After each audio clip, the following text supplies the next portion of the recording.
देशाचे नेते, काँग्रेस पक्षाचे ज्येष्ठ नेते माननीय खासदार राहुलजी गांधी यांच्या या विराट सभेला उपस्थित असलेल्या सर्व नायगाव, धर्माबाद, उमरी, बिलोली, देगलूर सर्व नांदेड जिल्ह्यातून आलेल्या या जनसमुदायाला प्रथम माझा नमस्कार।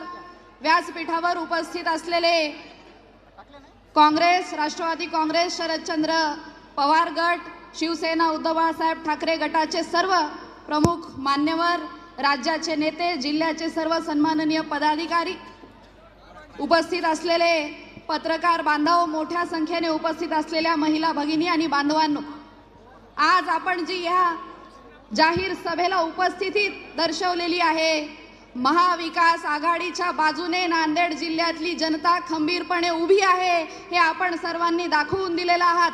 माझं आपल्या सर्वांना निवेदन आहे, उद्याच्या 20 तारखेला आपण सर्वांनी महाविकास आघाडीच्या 9 उमेदवारांच्या मागे आणि नांदेड लोकसभेचे पोटनिवडणुकीचे उमेदवार रवींद्र चव्हाण यांच्या मागे आपली ताकद उभा करावी। या भागाचे विकासाचे प्रश्न हे येणाऱ्या काळात नांदेडच्या विकासाचे प्रश्न हे राहुलजी गांधी यांच्या माध्यमातून काँग्रेस आणि महाविकास आघाडी सोडवणार हा विश्वास आज जनतेच्या मनामध्ये आहे।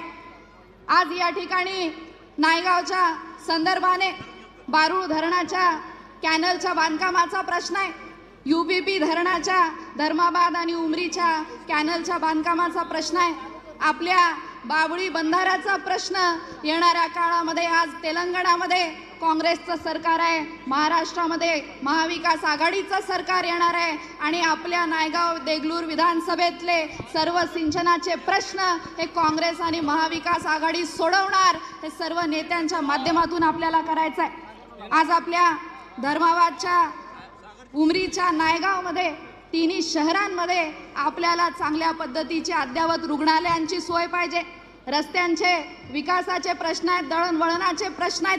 आज आपल्या उमरी आणि धर्माबाद भागामध्ये बेरोजगार युवकांसाठी MIDCची स्थापना झाली पाहिजे, नायगावची MIDC ही कार्यान्वित झाली पाहिजे आणि बेरोजगारांना न्याय मिळाला पाहिजे।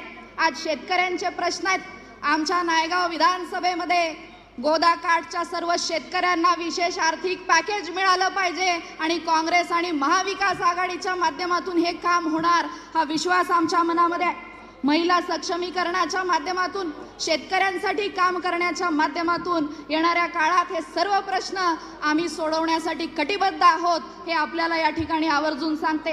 विरोधी उमेदवार आज आमच्यावर टीका करतात, अरे तुम्हाला राज्यघटना समजली नाही, ज्या राज्यघटना बदलण्यासाठी तुमचा भारतीय जनता पक्ष निघालेला आहे, तुम्ही ते राज्यघटनेला समजून घेतलं नाही म्हणून तुम्ही मला बाहेरची उमेदवार म्हणत असाल। आज सोनियाजी गांधी आमच्या प्रेरणा आहेत, त्यांनाही एकेकाळी बाहेरचं म्हणून संबोधलं गेलं, परंतु त्यांनी या भारताची सून म्हणून भारताचे प्रश्न समजावून घेतले आणि भारताच्या विकासामध्ये त्यांचं योगदान आहे आणि नायगावच्या विधानसभेच्या विकासाच्या प्रश्नामध्ये मीही त्यांच्या प्रेरणेतून चांगलं योगदान देणार हा विश्वास माझ्या मनामध्ये आहे। अरे तुम्ही आमदार म्हणून 5 वर्ष एका अधिकाऱ्याला सोडलं नाही, सरपंचाला सोडलं नाही, कार्यकर्त्यांना वाऱ्यावर टाकलं, कार्यकर्त्यांना अर्वाच्य भाषेमध्ये बोललात। आज काँग्रेस, शिवसेना, राष्ट्रवादीचा कार्यकर्ता पेटून उठलेला आहे आणि तुमच्याच भारतीय जनता पक्षाचा कार्यकर्ता सुद्धा आमच्या पाठीशी आहे। ही नायगाव विधानसभेची परिस्थिती आहे आणि म्हणून तुम्ही आमच्यावर टीका करण्याची आवश्यकता नाही। तुम्ही जो भ्रष्टाचार 5 वर्ष केलेला आहे, सरपंचाला समोर उभा करून तुम्ही त्या ठिकाणी तुमची टक्केवारी वसूल केलेली आहे, कुठलाही सरपंच, कुठलाही कार्यकर्ता तुम्हाला सोडणार नाही हा मिनल खदगावकरचा शब्द आहे। आपण सगळ्यांनी येणाऱ्या 20 नोव्हेंबरला अतिशय जोमाने आपल्याला नायगाव विधानसभेमध्ये बंडू पाटील चव्हाण यांना चांगली लीड देऊन आपल्याला विजयी करायचा आहे आणि आपण सर्वांनी एक मुलगी म्हणून, एक बहीण म्हणून जी संधी मला महाविकास आघाडीने आमचे नेते राहुलजी गांधी यांनी दिलेली आहे, महिलांचा सन्मान त्यांनी केलेला आहे, आपण एक महिला उमेदवार म्हणून आपला सर्वांचा आशीर्वाद माझ्यावर ठेवावा आणि मला नायगावच्या विकासाची संधी द्यावी। माजी खासदार भास्कररावजी पाटील यांच्या मार्गदर्शनाखाली आणि स्वर्गीय खासदार वसंतरावजी चव्हाण यांच्या प्रेरणेतून अतिशय चांगलं काम येणाऱ्या 5 वर्षांच्या काळात नायगाव विधानसभेमध्ये होईल एवढं वचन आपल्याला देते आणि थांबते। जय हिंद, जय महाराष्ट्र, जय काँग्रेस, जय महाविकास आघाडी।